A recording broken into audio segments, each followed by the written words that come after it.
Welcome everyone to today's devotion. We're in 2 Timothy chapter 3, which means after today we're about halfway through this book. So between 1st 2nd Timothy is about 10 chapters.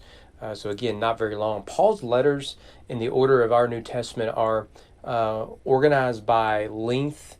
As a general rule, I think in one place it doesn't quite work. So Romans is the longest, Philemon's the shortest, and we're at the latter half of Paul's letters. But it is here where Paul talks about qualifications for elders and deacons and church members.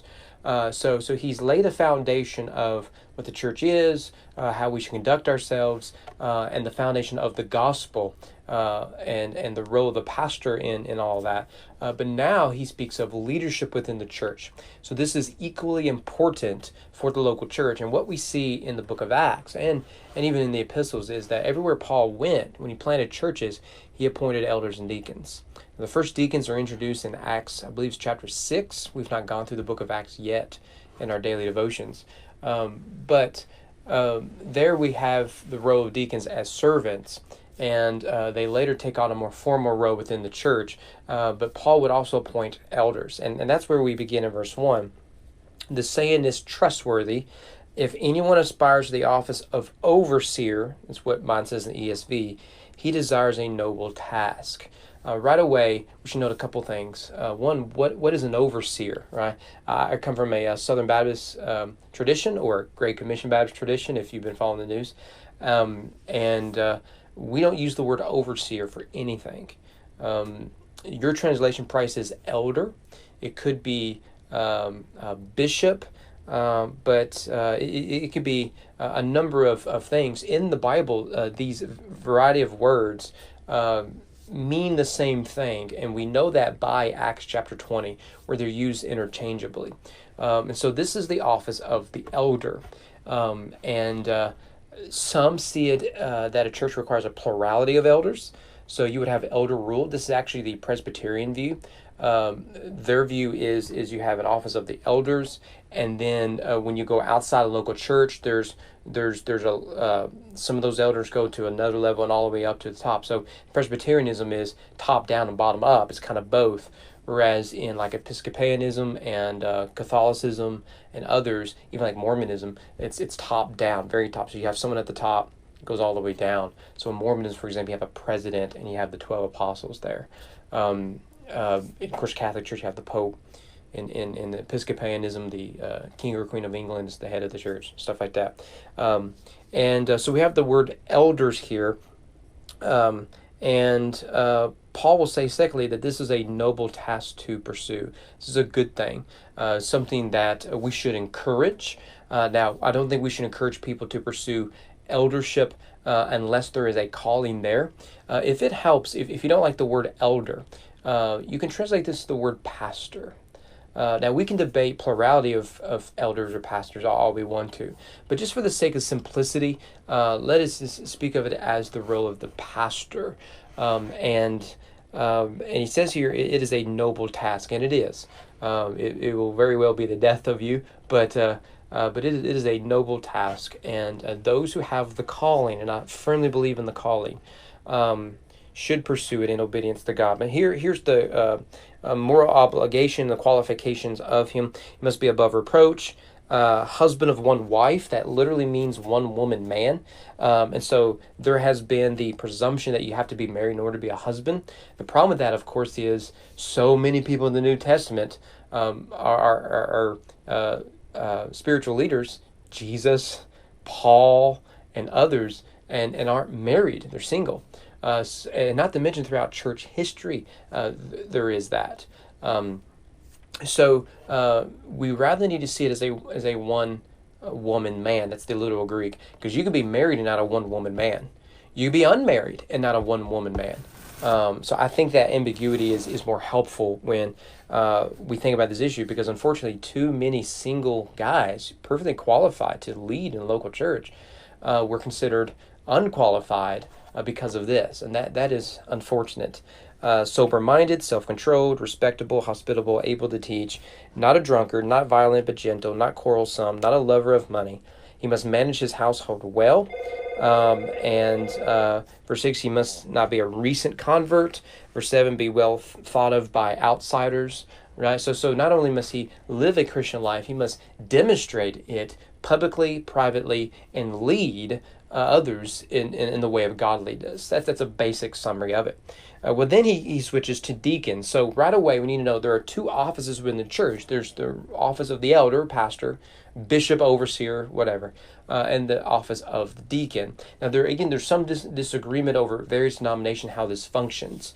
One of the things I've noticed in the traditions I've grown up in is it's a single elder model with deacon rule. Deacon rule, not the best way to put that, but they have the office of deacons that are ordained, and the problem is we don't often define what we mean by deacons in the Baptist tradition. And so as a result, they may take on different roles depending on the church you're at. In some churches, they take on a primary servant role. So you see them serve in all these various ways. In some churches, they take on a very eldership role in that they make the decisions. And so what you have is the deacons have a meeting, then they bring it to the church, and it's practically already decided because the deacons had a meeting. And then there are some that within the church there's some confusion over. So there are some who come into the role of deaconship with the idea of making decisions, while there's some among the same deacons who want to serve. And the reason is because we've confused the two offices. And that is unfortunate. I do believe that deacons have a leadership role within the church. After all, they are singled out by the church. But I do think we would do better if we clarify certain roles. But you notice here, they too likewise. So deacons likewise. So everything you just saw with the elders is applied to the deacons. And he gives some of them. Dignified and not double-tongued, not addicted to much wine, not greedy for dishonest gain, lives with a clear conscience, blameless, husband of one wife, one woman man, managed children, things like that. So you'll notice here that in the eldership role is an emphasis on teaching. And it's less that in deacons. I think people will be surprised by that when they discover that the deacons aren't always their Sunday school teachers. There may be a deacon that's not a Sunday school teacher. Well, it's because they have a primary servant function, but they also do have some leadership role, whether it's by example or otherwise within the church. And so they are to set a standard of godliness in the church, as does the elders. But then I want you to notice what Paul does, starting in verse 14, but let's look at verse 15. Paul says, look, I'm writing these things to you so that, if I'm not able to see you soon, you may know how one ought to behave in the household of God. Now, notice there, he has just given us qualifications of both elders and deacons, and now he's turned his attention to the entire household of God. Here's the thing that frustrates me at times is we set a standard rightly and biblically so for elders and deacons, pastors and deacons, but then with the understanding is they're held to that standard, but I'm not. It's not a biblical idea. If you were to go back over both lists, what is in that list that really isn't basic Christianity? Not double-tongued, self-controlled, well-respected, a one-woman man, not quarrelsome, not a lover of money. This is basic Christianity. And all Paul is saying is that who you bring in as leadership of your church should be a model of godliness. Yet it doesn't stop there. The members of your church should model godliness, not just for the other members, but for the next generation and those on the outside of the church.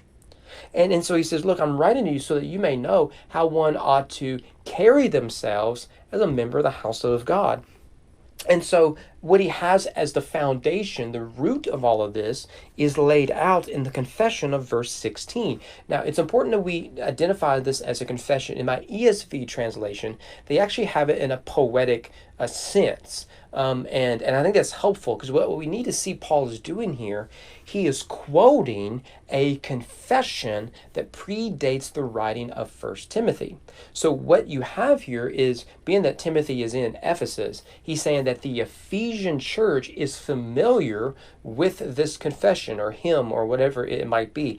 I always try to point this out. So we saw it 1 Corinthians 15 and some other places. Colossians has one or two.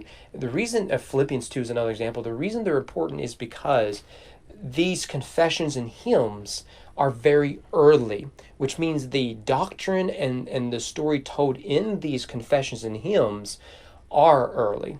And so if it mentions the death and resurrection of Jesus, then that means the first Christians believed in the death and resurrection of Jesus. Not only do they believe it, but they considered it foundational to their faith.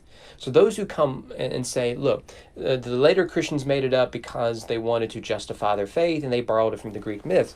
No, that's not actually what we have. These confessions are early enough that people who can bring out the body are still around. And so notice this confession. He, that is Jesus, was manifested in the flesh, vindicated by the Spirit, seen by angels, proclaimed among the nations, believed on in the world, taken up in glory. That is the basic story of Jesus, isn't it? You have the incarnation, crucifixion, resurrection, ascension, all right there. Right there. He is the divine God-man, manifested in flesh, seen by the angels. And all that is vindicated by the Spirit. So you have the whole story of Jesus in this brief confession. And that is the standard of godliness. It is the gospel of Christ. Well, Lord willing, I hope to see you guys here tomorrow. We'll look at chapter 4.